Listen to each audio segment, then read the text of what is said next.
Salut les amis et bienvenue chez Canada Auto.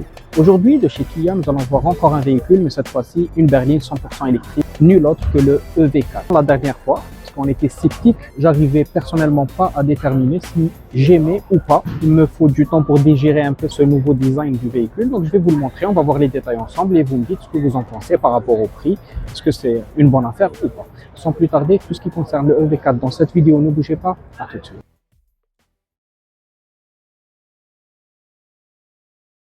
Les amis, on va commencer par cette face avant. Je ne sais pas pourquoi, ça me fait penser à une française qui est la C6 d'un certain temps.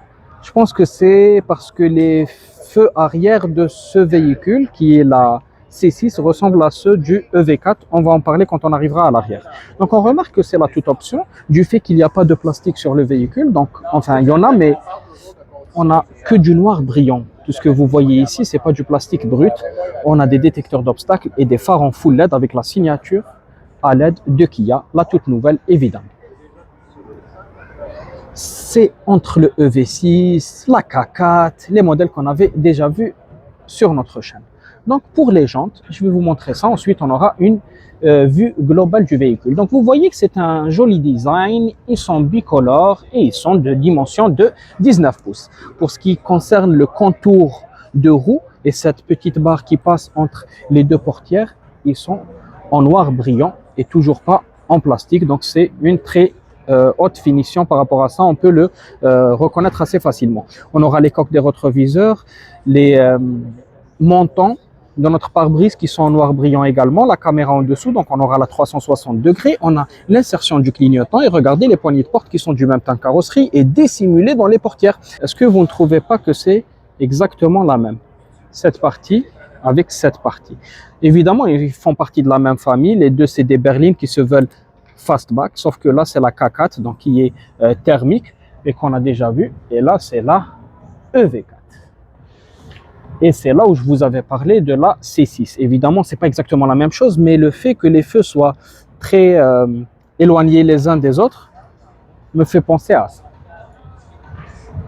On a les détecteurs d'obstacles, la caméra et encore des touches en noir brillant comme vous pouvez le voir en haut de notre lunette arrière. On aura le toit ouvrant de notre véhicule et on va voir l'intérieur maintenant. Donc ici, on aura le siège chauffant, le bouton pour la vitre électrique, on aura du cuir, beaucoup de plastique, mais c'est tout à fait normal. Ici, on aura du cuir. On a du mal à le distinguer parce que tout est en noir. La poignée, qui est pas mal. Donc on a des sièges en cuir, même si ça ressemble au tissu à cause des nombreuses perforations qu'il y a sur le siège qui sont en blanc, tout comme le haut de ces sièges-là et les repose-têtes. On en a 3 avec un accoudoir central qui contient des portes-gobelets. Ici, on retrouvera juste les bus d'aération. Pourquoi? Parce que les sièges chauffants sont sur les portières et aussi les prises USB ou les prises type C sont sur les sièges avant. Ça, c'est pour l'arrière. Pour l'avant, donc on commence par la lumière d'ambiance qu'on remarque ici et plein d'options, rien n'est manquant. Les sièges chauffants, ventilés, volant chauffant et les sièges mémoire, donc c'est des sièges électriques évidemment, réglage des rétroviseurs électriques et les 4 vitres électriques. Ici on aura donc le réglage dans notre siège avec le soutien lombaire et avec la petite signature GT Line évidemment. On retrouvera notre lumière d'ambiance un peu partout sur notre véhicule, un volant tout comme celui de la K4 quand elle est en finition haut de gamme avec 2 coloris, ce qu'on voyait dans le temps sur les Volvo. On aura donc un volant multifonction, plein d'airbags, les modes de conduite. On aura les 2 écrans qu'on retrouve maintenant, pas uniquement sur les Kia, mais pratiquement tous les véhicules. Ça, c'est notre écran numérique, donc le cockpit virtuel. Et là, notre écran central où on pourra voir notre caméra, la navigation et tous ces boutons-là qui sont digitales, qui se cacheront si on enlève le contact. On aura quelques touches physiques, vous le voyez, pour la température, pour régler notre climatisation. On pourra charger le téléphone par induction, les portes gobelets. Et là, on aura, en plus de l'accoudoir, un rangement en dessous, les différentes visions de la caméra, l'auto-hold, etc. Donc, il est pas mal optionné. On aura même un miroir central qui est photoluminescent, donc électriquement, il pourra devenir teinté la nuit. Ici, les commandes, donc la lumière, vous la voyez, elle est en LED. Et les commandes pour notre toit ouvrant dans le véhicule.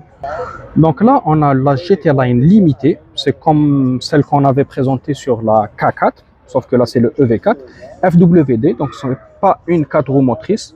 Vous pourrez voir différentes options et informations. Donc, je vous laisse voir ça en arrêtant la vidéo. Je ne pourrais pas tout vous présenter, sinon on va y mettre pas mal de temps. Donc, on a présenté les plus grands atouts, donc les choses qui pourront vous intéresser. Et là, je passe rapidement pour vous laisser voir dans le cas où cela vous intéresserait.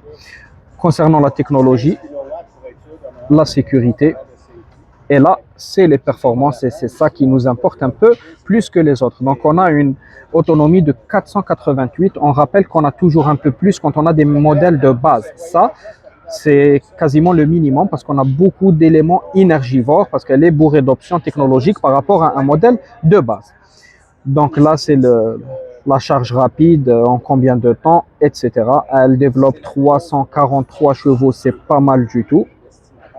Et concernant le prix, on aura un prix de base qui est de 42 000, mais pour le modèle exposé que je viens de vous montrer, elle est à 55 000, sans être un 4 roues motrice. Dites-moi ce que vous en pensez, est-ce qu'elle vaut le prix ou pas? Laissez-moi vous avis dans les commentaires. Voilà les amis, c'était la EV4 de chez Kia, le tout nouveau. Donc dites-moi ce que vous en pensez, ce nouveau design, est-ce que vous aimez, vous n'aimez pas? Est-ce que vous pensez qu'elle vaut son prix ou pas? Vous préférez le thermique, l'électrique? Quels sont les véhicules que vous souhaiterez voir? J'espère que la voiture vous a plu, que la vidéo aussi vous a plu. Si c'est le cas, n'oubliez pas de vous abonner et laisser un pouce bleu, ça fait toujours plaisir. C'était tout pour moi, c'était Lotfi et au revoir.